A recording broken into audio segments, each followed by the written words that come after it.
भी सिद्ध होता है ज्ञान कांड में। कर्म कांड का उद्धार कुमारल भट्ट और मंडन मिश्र ने पहले ही कर दिया था। उपासना कांड की रक्षा महर्षि पतंजलि जी ने की और ज्ञान कांड पर जब संकट आया तो उसका उद्धार करने के लिए भगवत पादार्थ शंकर को अवतरित होना पड़ा। ये वही समय था जिस समय हमारे देश पर वेदों की परंपरा को नष्ट करने के लिए जितने प्रयास होना चाहिए वो सारे प्रयास किए जाने लगे थे। यहाँ तक कि विधर्मियों ने हमारे देश के जो राजा थे उन राजाओं को अपने वश में कर लिया था और वेदों के संबंध में ऐसा दुष्प्रचार किया था जिससे हमारी वैदिक परंपरा खंडित होने लगी थी। उस समय उस परंपरा को खंडन होने से बचा करके भगवत पादार्थ शंकराचार्य ने शास्त्रार्थ के बल पर 72 मतों का खंडन करके वैदिक मत का मंडन किया। ये भगवत पादार्थ शंकराचार्य का ही पुरुषार्थ था और इतने दीर्घदर्शी थे, अलौकिक चरित्र के निर्माता थे। उन्होंने यह विचार पूरे देश में भ्रमण किया, पैदल भ्रमण किया, आकाश मार्ग से भी भ्रमण किया, पैदल भी भ्रमण किया। आकाश मार्ग में चलना जानते थे भगवत पादार्थ शंकर। इतना ही नहीं, उन्होंने मेरे बाद भी सनातन धर्म पर, हिंदू धर्म पर, मानव धर्म पर या जिज्ञासुओं पर कोई संकट आए तो कहाँ जाएंगे, तो प्राचीन ऋषि महर्षियों की जो परंपरा थी उनकी पुनर्स्थापना करके उन्होंने चतुष्पीठ की स्थापना की, चारों मठों का निर्माण कराया, वहाँ 4 वेदों की स्थापना की, 4 चंद्रमौलीश्वर और 4 श्रीचक्रों की स्थापना की, पंचदेवोपासना का आदेश दिया और मेरे बाद भी इन मठों से धर्म का संदेश पूरे विश्व में प्रसारित होता रहे, इस संकल्प के साथ उन्होंने चतुष्पीठ की स्थापना की। उस चतुष्पीठ में पीठद्वय के जगत गुरु शंकराचार्य महाराज का दर्शन, आशीर्वचन और प्रवचन आप सबने प्राप्त किया। हम सब इस संबंध में बड़े ही सौभाग्यशाली हैं। आज जो संस्कार धानी ने अपने संस्कारों को जागृत किया, हमारी भारतीय सनातनी परंपरा, संस्कार कैसे जिंदा रहते हैं, संस्कार कैसे जीवित होते हैं। संस्कृति की रक्षा के बिना संस्कारों की रक्षा नहीं की जा सकती है और ना ही उनका पालन किया जा सकता है। तो पहले यह समझना होगा कि हमारी संस्कृति क्या है। तो हमारी सनातनी संस्कृति है, हमारी हिंदू संस्कृति है। हम सब सनातन धर्म का पालन करने वाले हैं, सनातन हिंदू धर्म का पालन करने वाले हैं। ये सनातन धर्म ऐसा धर्म है कि जिसका निर्माण किसी ने नहीं किया है, हमें परंपरा से प्राप्त हुआ है, इसलिए इसको सनातन धर्म कहते हैं। सना भवः सनातनाः, सनातनश्चासौ धर्मा सनातन धर्मा, ये सनातन धर्म है। जहाँ इसका आदि अनादि कोई आज तक प्राप्त नहीं कर पाया है, जान नहीं पाया है। संप्रदाय विच्छेदे सति, शिष्य प्रशिष्य परंपरा से हमें यह सनातन धर्म का, हिंदू धर्म का उपदेश प्राप्त होता रहा है। अभी रथ यात्रा में ही हमारे एक महाशय ने गाड़ी में, बस में चढ़ते समय हमसे कहा कि महाराज जी धर्मांतरण बहुत हो रहा है, उस पर विचार होना चाहिए। आप देखिए, धर्मांतरण के विषय में बहुत कहा जा सकता है, कहा भी जा रहा है और इस विषय में बहुत काम हो रहा है और बहुत करने की आवश्यकता है। अपने लोग करेंगे। हमारे जगतगुरु जी शंकराचार्य जी महाराज ने झारखंड के विश्वकल्याण आश्रम में उस आश्रम की स्थापना केवल स्वधर्मानयन के लिए ही की है और प्रतिवर्ष वहाँ जाकर के बहिष्कारी धर्मांतरण रोकना और जो आदिवासी फिर से अपने धर्म में आना चाहते हैं उसके लिए वहाँ एक प्रकल्प पहले से ही चल रहा है। एक सिद्धांत की बात हम आपको बता देते हैं, अगर वो भाई यहाँ बैठे हों तो ये बात समझ लें कि धर्मांतरण का मूल कारण क्या है। बहुत से कारण आप लोग जानते हैं कि लोभ से होता है, पैसों से होता है, डबल रोटी से, दलिया से, पाप क्या क्या होते हैं, देशों से जो आता है, फंड आता है, उस सब से होता ही है, ये सब आप जानते हो। मूल बात क्या है, किसी धर्म में जाने के पहले हमें अपने धर्म में दोष देखने पड़ेंगे और अपने धर्म के गुण देखने पड़ेंगे। गुण और दोष का निर्धारण करना क्या हमें आता है? क्या हम सनातन संस्कृति के जितने भी पोषक तत्व हैं उन सब के ज्ञान को धारण करते हैं?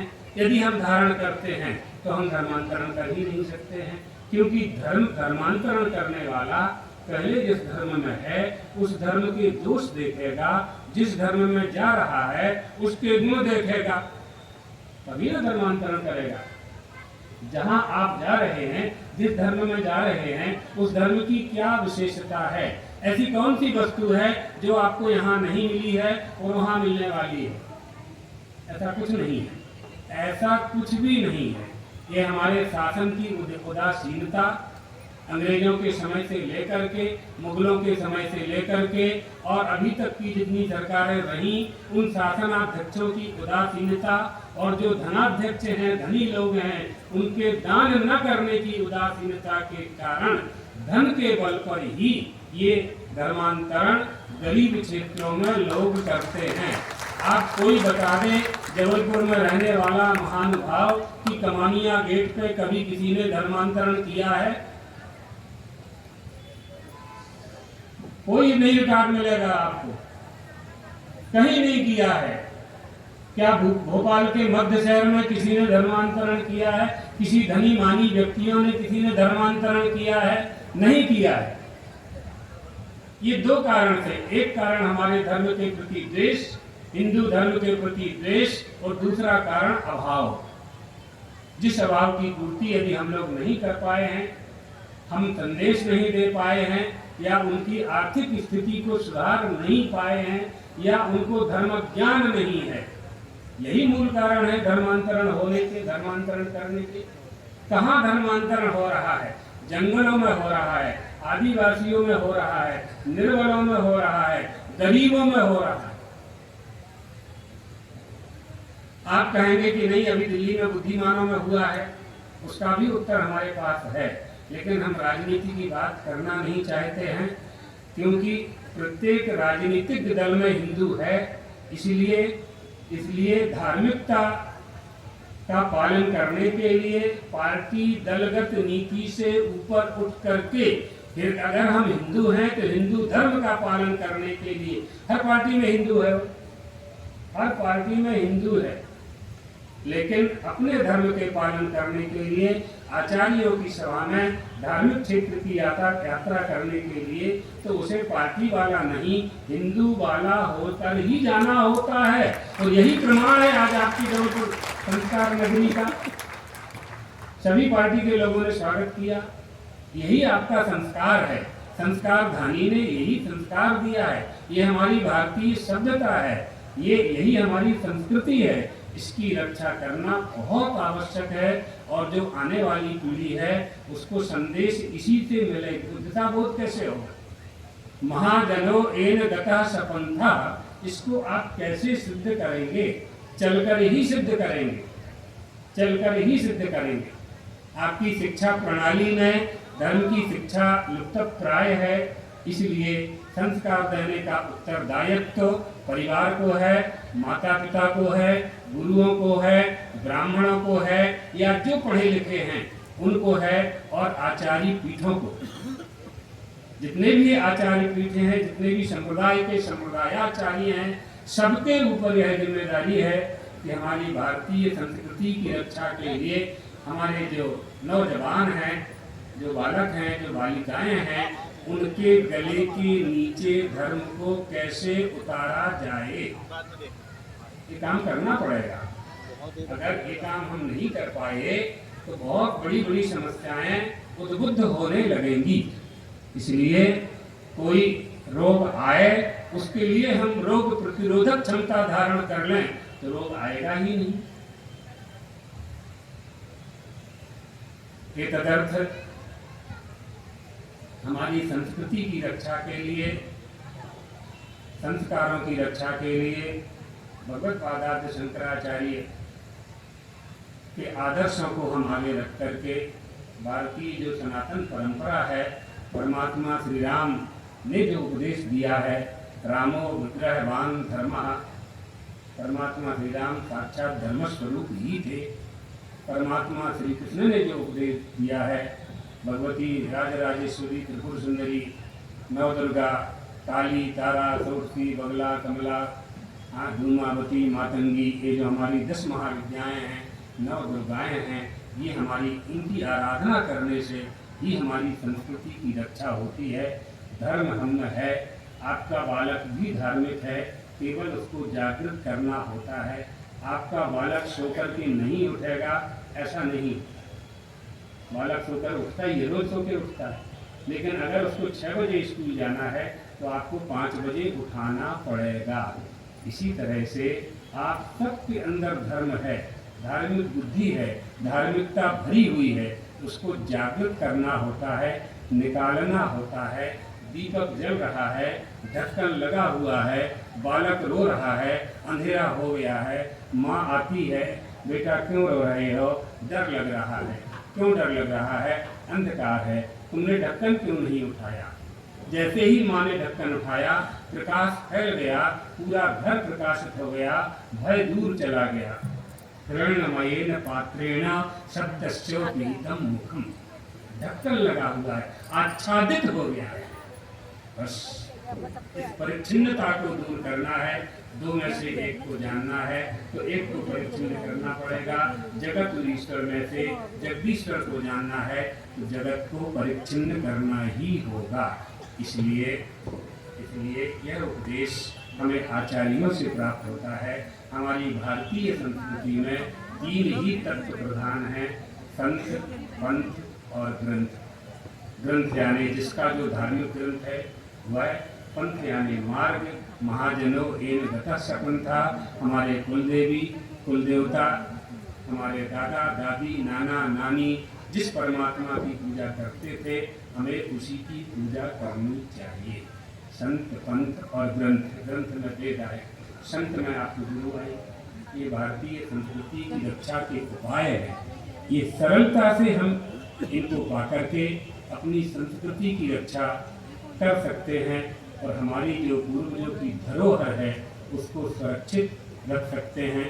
आप सब ने खूब स्वागत किया, बहुत अच्छा लगा। ये धार्मिकता का जो दर्शन हुआ है, मन प्रसन्न है। स्वामी जी ज्योतिष पीठाधीश्वर महाराज भी प्रसन्न हैं, हम जानते हैं उनकी प्रसन्नता की अनुभूति हमें है। और इतने लोगों ने इस आयोजन में, कार्यक्रम में हमें आना था। जैसा ब्रह्मचारी जी, निजी सचिव सुबुद्धानंद जी ब्रह्मचारी जी ने बताया कि जानकी रमन विद्यालय में 100 वर्ष या 50 वर्ष पूरे होने वाले हैं, उस कार्यक्रम में आना था। तो ब्रह्मचारी जी ने आयोजन बनाया, तो महापौर जी से बात की। तो महापौर जी समाधि में आए थे, गुरुदेव की समाधि में, वहाँ दर्शन हुए थे, उनसे मुलाकात हुई थी। तो एक आयोजन होते होते बहुत बड़ा बन गया, बहुत अच्छा लगा। इसी तरह से आप धर्म के मार्ग पर सब चलते रहें, आगे बढ़ते रहें। और हमारी एक छोटी सी बात, अपने बच्चों को संस्कारित करने का प्रयास हम लोग तो कर ही रहे हैं, लेकिन माता पिता बहुत जल्दी कर सकते हैं। जो गीली मिट्टी होती है ना, गीली मिट्टी में कोई भी रमकड़ा बन जाता है।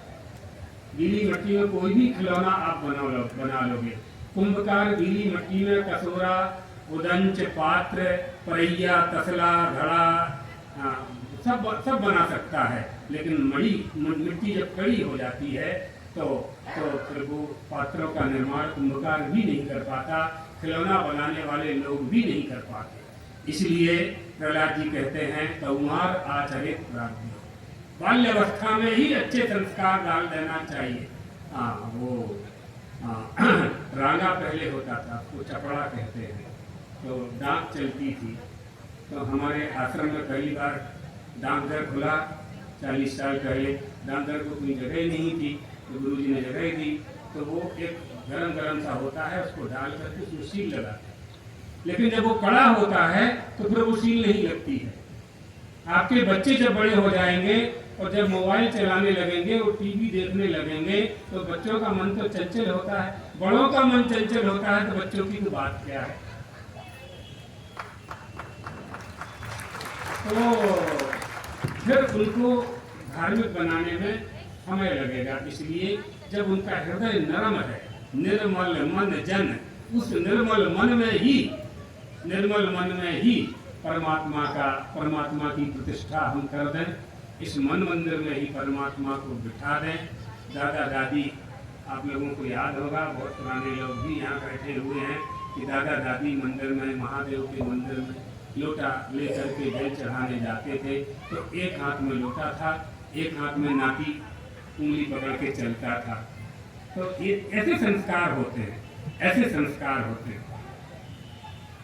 इस तरह से कल हम आ रहे थे स्वामी जी के साथ नर्मदा जी में, यही समय था, शाम हो गया था, तो शाम के समय नर्मदा जी को प्रणाम किया। तो वहाँ गांव के लोग, बिल्कुल गांव के, कोई साइकिल से आए थे, कोई बैलगाड़ी से आए थे, झांसी घाट की बात है, और सैकड़ों दीपक प्रवाहित कर रहे थे। उन्होंने कौन सा वेद पढ़ा, कौन सा पुराण पढ़ा, कौन सी भागवत पढ़ी, कौन सी रामायण, कुछ नहीं पढ़ा उन्होंने। एवं परंपरा प्राप्त, ये आना चाहिए, इसी से हमारे धर्म की रक्षा हो। यह सरल उपाय हम बता रहे हैं, कठिन तो बहुत है। अश्वमेध यज्ञ का व्याख्यान कर देंगे हम। इसलिए यदि हम हिंदू हैं तो हिंदू धर्म का पालन करने की विधि हमें आनी चाहिए और हमारे बच्चों को भी वह विधि सिखानी चाहिए। हिंदू और हिंदुत्व की बात जो है वो भी एक पंक्ति में समझ लें, एक पंक्ति में, कि हिंदू के बिना हिंदुत्व की रक्षा नहीं हो सकती, क्योंकि धर्मी में धर्म रहता है तो हिंदू में हिंदुत्व होता है। ये ध्यान आपके ध्यान में ये बात रहे। अगर इसका विस्तार से व्याख्यान समझना है कभी भी आ सकते हैं, खूब अच्छे से समझाया जा सकता है। खूब आप लोगों को भगवान द्वारकाधीश और भगवान चंद्रमौलीश्वर, माता बगलामुखी, इनका आशीर्वाद देते हुए अपनी वाणी को विश्राम देते हैं। बोलिए जगद्गुरु शंकराचार्य स्वामी सदानंद जी महाराज की, बोलिए जगद्गुरु शंकराचार्य स्वामी मुक्तेश्वरानंद सरस्वती जी महाराज की। पूज्य द्वारका शारदा पीठाधीश्वर के पावन अमृतमयी वचनों को सुनकर हम लोग कृतकृत हुए। आज यहाँ पर सभागार में जो भी मौजूद हैं उनने समझा हमारे सनातन धर्म का महत्व और कैसे संस्कारों की हमें रक्षा करनी है। पूज्य गुरुदेव का आशीर्वचन हम सभी को प्राप्त हुआ। अब मैं आयोजन समिति में एक निवेदन और करना चाहता हूँ। आज हम सबको सौभाग्य मिला परम पूजनीय श्री द्वारका शारदा पीठाधीश्वर जगद्गुरु शंकराचार्य जी के पावन प्रवचन सुनने का, और मैं समझता हूँ आज श्री ज्योतिष पीठाधीश्वर भगवान का यदि आज मौन हुआ है तो हमारी ये सौभाग्य है। उनका अप्रत्यक्ष रूप से ये हम सबको आदेश है कि आप लोग चिंता न करें, आज हमने आपको स्वागत का अवसर दिया है। हम जल्द ही आपको हमारे आशीर्वचन भी हमें प्राप्त होंगे। निश्चित रूप से हमें पूरा विश्वास है कि पूज्य जगद्गुरु शंकराचार्य श्री ज्योतिष पीठाधीश्वर भगवान का हमें आशीर्वचन प्राप्त होगा। और महाराज जी, हमारी आयोजन समिति जो कई दिनों से हम लोगों को बहुत कम अवसर मिला इस कार्यक्रम को आयोजित करने का, और हमारे आयोजन समिति के अध्यक्ष ब्रह्मचारी चेतानंद जी महाराज 10 दिन से ना तो खुद सो रहे हैं, ना हमारे किसी सदस्य को सोने दे रहे हैं। हम लोग व्यक्तिगत कार्य भी नहीं कर पा रहे थे कि नहीं, हमें सबसे बड़ा गुरु का कार्य है और हमें गुरु का कार्य करना है। दिन रात मेहनत करके हमारे आयोजन समिति ने आज आयोजन संपन्न कराया। हमारे आयोजन समिति के ब्रह्मचारी स्वामी चेतानंद जी, जगत बहादुर सिंह अन्नू, विनय सक्सेना जी,